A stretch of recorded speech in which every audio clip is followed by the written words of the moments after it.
All right, today we're going to break down a really fascinating book by marketer Jack Turk called MAGA Marketing Secrets. Now, let's be super clear from the jump. This is not about politics. This is an explainer on communication, branding, and influence, looking at a controversial figure's tactics strictly through the lens of marketing.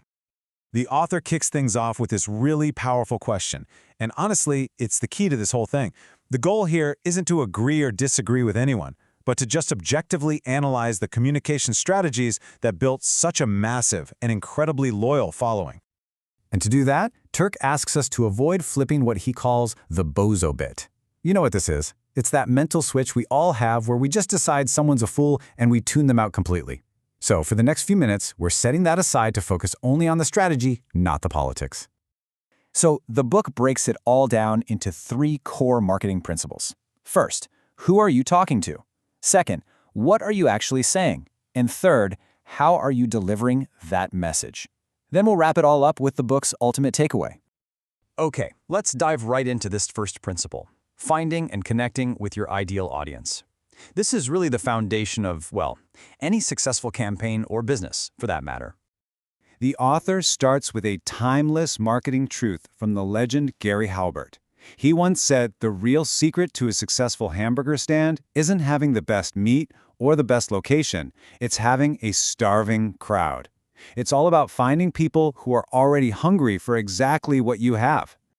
And this, right here, just illustrates the point perfectly. Turk argues that the most effective marketing is like selling aspirin, not vitamins. You're not trying to create a desire or educate people into needing something. Nope. You're providing a direct cure for a pain they already feel. You're just stepping in front of a demand that's already there. But just attracting a crowd, that isn't enough. The book argues that if you really want to create that unshakable loyalty, you have to go a step further. You have to build a genuine movement. So here's the crucial point. You have to be visible. You have to be a person with a mission. Instead of just asking people to buy a product, you're inviting them to join a cause. And that little switch, it transforms customers into true believers who feel like they belong to something way bigger than themselves. So to put this into practice, the author suggests 3 things. First, become an absolute expert on your audience's pain points. Go listen to where they vent, like on Reddit or in Amazon reviews. Second, be the human face of your brand. And third, get really clear on your larger vision, the why behind everything you do. Okay, so let's move on to the second principle and see how this all builds. Now we're talking about crafting a message that cuts through all the modern-day clutter and grabs attention, like right now. The author points out something really important. He says that in today's world, you're not fighting a short attention span. You're fighting an overwhelming, deafening amount of noise.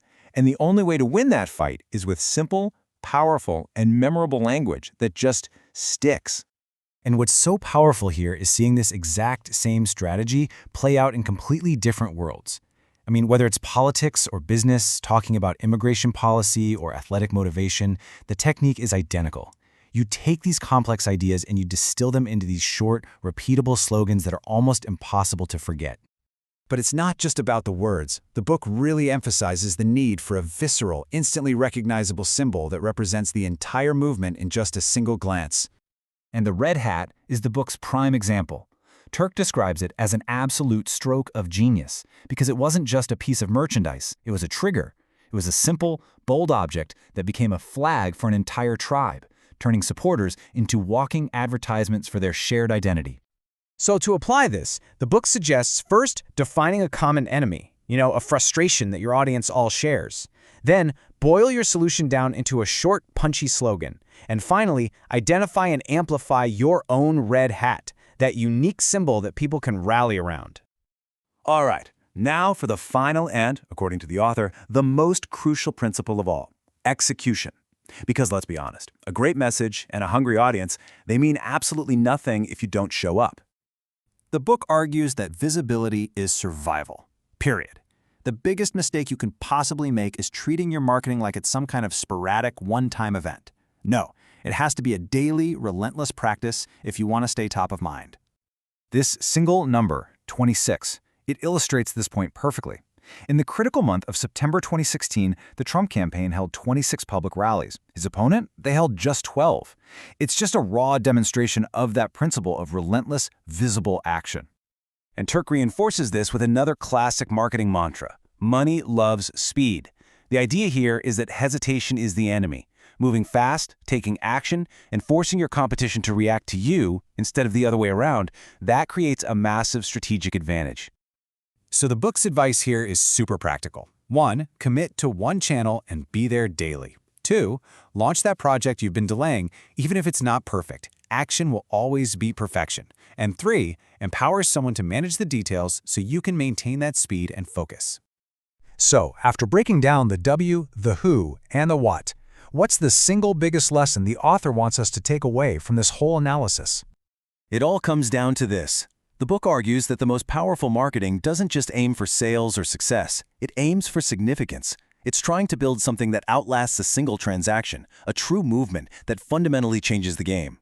And that leaves us with one final, pretty powerful question. When you strip away all the politics and just look at these principles, connecting with an audience, clear messaging, relentless execution, what game in your own world, your industry, or your passion is just waiting for someone to come along and change it?